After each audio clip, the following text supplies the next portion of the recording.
जैसे कि मैंने ये एक एग्जाम्पल ले लिया। हाँ, इसमें बायो था। हाँ, तो इसमें देखिए पूरा 100% में ही बात हुई, जैसे कि मैं पिछले मतलब पीछे बता चुका हूँ। 100% देखिए, आर्ट का 30, मैथ का 20%, बायो 22% और फिजिक्स जो है तो 28% पे है। ठीक है, इसका 100% में ही बात हुआ है। अब देखिए इसमें पूछा है क्वेश्चन में कि आर्ट का एंगल बताइए, मतलब उसमें बताया था कि आर्ट का एंगल यानी एंगल निकालने के लिए कैसे क्या करेंगे। पाई चार्ट दिए हुए हमें, तो मैंने बताया था कि आर्ट का सबसे पहले देखेंगे परसेंटेज कितना है, तो 30% आर्ट का एंगल मतलब 30% है आर्ट। इसे हमें एंगल निकालने क्या करेंगे, मैंने बताया था कि 1% की वैल्यू कितनी होती है, 3.6 डिग्री। अब हमें 30 का निकालना है, तो यहाँ भी 30 का मल्टीपल कर देंगे और इधर भी 30 का मल्टीप्लाई कर देंगे, क्योंकि यहाँ पे 30 एकम 30% आ गया। अच्छा, 108, तो यहाँ जीरो लगा दिया और एक अंक बाद दशमलव लगा, तो एक अंक लगा दिया, तो यहाँ पे डिग्री लगा दी। इसका कोई मतलब नहीं, तो डायरेक्ट हमारी 30% की वैल्यू 108 डिग्री आ गई। ठीक है, इस प्रकार ऐसे करना है इसको, यानी एंगल बताने के लिए हमें ये डेटा याद रखना है। मैंने पीछे बता दिया था 1% की वैल्यू, और कैसे आया था वो भी बता दिया था कि 1% की वैल्यू 3.6 डिग्री होती है, याद कर लीजिए इसको। ठीक है, चलो अब देखिए कि सेकंड क्वेश्चन लिया मैथ का एंगल निकालने के लिए। तो मैथ का एंगल कैसे निकालेंगे, वैसे ही निकालेंगे। 1% की वैल्यू 3.6 डिग्री है, पता है, तो हम यहाँ से भी 20 का मल्टीपल कर देंगे, क्योंकि एक है तो फ़र्क नहीं पड़ा करता है, तो 20 डायरेक्ट आ जाएगा, डायरेक्ट 20% की वैल्यू इधर निकल के आ जाएगी, तो हम इधर भी गुणा करेंगे 20% का। ठीक है, तो इधर 20% हो गया, और 36 दूना 72 होता है, और इधर पे दशमलव लग जाएगा, मतलब इसका कुछ मतलब नहीं है, तो कितना 72 डिग्री आ जाएगा हमारा।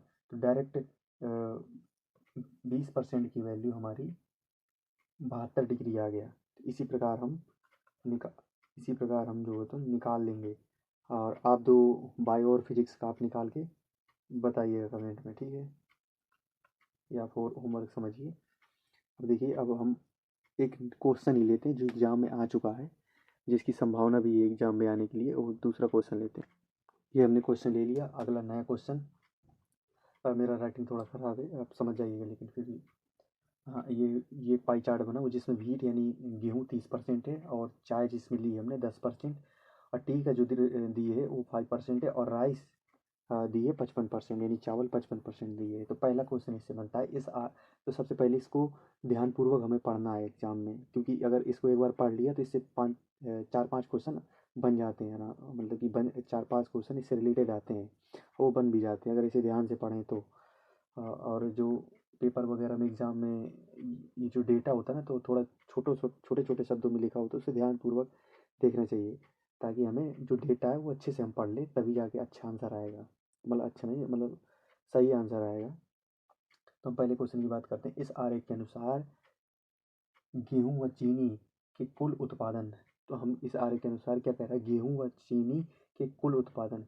तो गेहूँ और चीनी कहाँ है, गेहूँ है और चीनी है, गेहूँ चीनी, तो गेहूँ है 30% और चीनी है 10%। तो जो गेहूँ व चीनी ले ली हमने, के कुल मतलब होता है योग, तो दोनों का योग कितना हो गया, 30 और 10 40% हो गया। ठीक है, तथा चावल और चाय की उत्पादन है, तो चावल और चाय सबसे पहले देख लेते हैं। चाय ये है 5% और चावल है 55% के अंतर का अनुपात, मतलब गेहूं और चीनी के कुल उत्पादन, तो इसका निकाल लिया हम। तथा चावल और चाय के उत्पादन के अंतर का अनुपात है, तो अनुपात निकालना है दोनों के, इसका योग करना है, यानी कुल उत्पादन का। और मतलब चावल और चाय के उत्पादन के अंतर है, तो चाय और चावल का अंतर कितना हो जाएगा, उत्पादन का अंतर, तो 55 में 5 गए, मतलब कि 50%। ठीक है, यहाँ लिख देते हैं, चावल व चाय का अंतर पूछा है ना, तो 55% है इसका, माइनस 5%। इधर पे हम करेंगे 30% प्लस 10%, तो वही 40% हो गया, इधर पे 50% हो गया। इधर पे अंतर बोला ना, अंतर का मतलब घटाना, और कुल का मतलब कुल उत्पादन योग करना। अब हम इसका रेशियो निकालेंगे, तो क्या पूछ रहा है, मतलब अंतर का अनुपात कितना है।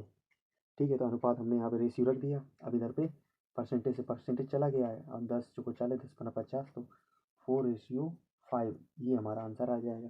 ठीक है, सरल क्वेश्चन ऐसे ही, ये इसमें तो नॉर्मल क्वेश्चन है, सरल सरल ये क्वेश्चन आएंगे ज़्यादा। मतलब इसमें कोई कोई क्वेश्चन आ जाता है इसमें डेटा कठिन दे देगा, यानी भाग करना कठिन दे देगा, या तो मल्टीप्लिकेशन कठिन दे देगा। तो इसके लिए मैं बताता हूँ आपको, अगर मतलब कैलकुलेशन मतलब आपको तेज़ होनी चाहिए तो 30 तक तो पहाड़े आने चाहिए। ठीक है, नॉर्मली है 30 तक पहाड़े आने चाहिए। 50 तक स्क्वायर नहीं, ठीक है, तो मतलब 40 तक तो आप याद ही कर लो स्क्वायर, 40 तक वर्ग है, 40 तक वर्ग याद करना, और 20 तक क्यूब, यानी घन जिसे कहते हैं। इतना हमें याद करना पड़ेगा ताकि हमें कैलकुलेशन में जल्दी जल्दी कर पाएँ। और कैलकुलेशन एक दिन में नहीं आती, मतलब हम कुछ भी काम, जैसे हमने साइकिल चलाना भी सीखी थी तो एकदम से नहीं चलाना सीख गए थे, तो ऐसे ये भी है, जब हम मैथ को लगाएंगे प्रैक्टिस करेंगे मतलब, तो स्पीड बढ़ती है। अभी शुरुआत में टाइम सबको लगता है, सबको लगता है, जो टीचर हमें पढ़ाता है उनको भी लगा होगा, फिर उनकी बाद में प्रैक्टिस बनती है। जब मैथ पढ़ाते रहे, ऐसे हम भी लगाते रहें तो हमारी प्रैक्टिस बनेगी, तो हमारी भी स्पीड बढ़ेगी। ठीक है, अभी शुरुआत में टाइम लगता है, लगेगा, और लगना भी चाहिए। ठीक है, तो ये हमारा पहला क्वेश्चन हो गया। इसको एक बार और दोहरा देता हूँ कि इस आरेख के अनुसार गेहूं व चीनी के कुल उत्पादन, तो कुल पूछ रहा है ना, कुल कह रहा है ना, तो कुल में हम जो योग करते हैं, तो गेहूं और चीनी के कुल उत्पादन 30 और 10, तो टोटल हमारा 40% हो गया।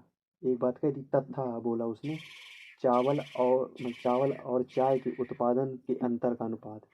तो चावल और चाय का उत्पादन का अंतर है, दोनों का उत्पादन है, इसका उत्पादन है 55%, इसका उत्पादन है 5%, इसका अंतर ले लेंगे तो हो जाएगा 50% का अनुपात कितना होगा। यानी ये चीज़ पहले बोली तो इसलिए पहले रखा, और चावल और चाय मतलब बाद में बात आई तो इसलिए बाद में रखा, और फिर दोनों को मतलब कि सॉल्व कर लिया और हमने रेशियो निकाल लिया। इस प्रकार से क्वेश्चन करेंगे। मतलब अभी समझा रहा हूँ इसलिए टाइम लग रहा है, लेकिन वैसे अगर करेंगे तो जल्दी होगा ये सवाल। देखिए दूसरा क्वेश्चन ले लिया।